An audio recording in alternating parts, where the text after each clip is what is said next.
let's talk about the merit part of it, because, again, you've been covering this for quite some time, and there's a lot of folks. You mentioned how the men were making fun of you for covering the gold medal press conferences of the U.S. women's team when there's a men's team to cover. A lot of the same men are now making, decisions or comments or having takes over the merit part of this that, quite frankly, I don't think they're qualified to make. Man, I'm one of them. So I'll leave that to you. What about the merit part of all of this? Well, and of course, also the guys, and again, love them. And, I think many of them mean well. But if women's and men's sports were equal, like if the WNBA players were making the same as the NBA players, which will not happen in our lifetimes or our children's or our grandchildren's lifetime, probably, if it was the TV money was the same and ratings, then we wouldn't have this conversation because you wouldn't have to grow the game, right? Right. And you'd say, oh, we're already there. We're so not already there, obviously, the decimal points on the salaries. And so, that's part of it. But let's go, as you asked, about merit. And I was just right before we went on, I was looking at the WNBA stats. By the way, something I've covered the WNBA off and on, but it's not something I would be doing often, and focusing on the WNBA as I have. And frankly, all because of Caitlin Clark and the interest that our readers and viewers have in it. Caitlin Clark is 4th in assists in the WNBA. That's better than several of the women who are on the list as guards, and certainly better than Diana Taurasi. She and Taurasi are tied for three-pointers made.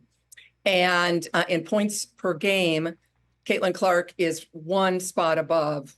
She was 13th. I think she's now 14th or 15th, and Taurasi's right behind her. Apples to apples, apples to oranges. We can pick and choose. I'm sure people are screaming at their, as they're listening to us, but those are stats, folks. And in a subjective decision, I think there's been this, that can be part of the conversation, Rich. And I think there has been a notion out there for some that Caitlin Clark has not had a good first month. I think she's had a great first month. She is being bird dogged and blitzed and double and triple teamed and covered all 94 feet. There is no one in the WNBA that has received that. Not Taurasi, not Jewel Lloyd, not Kelsey Plum, not Inescu, none of them. What does that mean? That means she's the most important player in the league. She's not the best player in the league, not yet, maybe never, who knows? But she's the most important because they're treating her that way. And I think that's fascinating. And these are defensive statistics, by the way, not mine. They're statistics in the league, that she is the most heavily defended player in the league. Not Taurasi, not any of them. So that tells me that people think she's the best, or that she's worthy of that. Not the best, but focus, whatever. She's the one you want to stop. And yet I saw her have 7 threes and score 30 against a really bad Washington team the other day in front of the biggest crowd, over 20,000 in 17 years in the WNBA. And then within a few hours, she was being told she wasn't on the team. This is a magical moment. She is the high wire act in the circus, Rich. She is the trapeze act.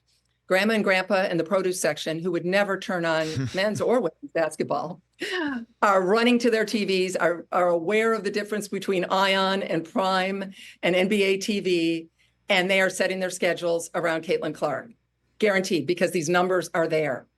And that's what USA Basketball has pushed away now.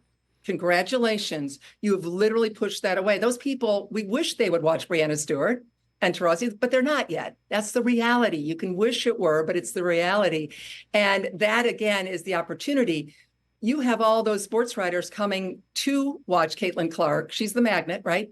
And then what do? Caitlin maybe plays 3 or 4 minutes, 1 for 2 in 3-point range, 3 points. But they end up writing about Breanna Stewart or Jewel Lloyd or Brittany Griner or whomever, right? And that's how you grow a sport. Caitlin would have been the conduit to that, and that's all gone now. And I think history will judge this so incredibly poorly about not growing the game when one of the mission statements of USA Basketball is all about growing the game. Catch the Rich Eisen Show every single day on the Roku channel, 12 to 3 Eastern, for free.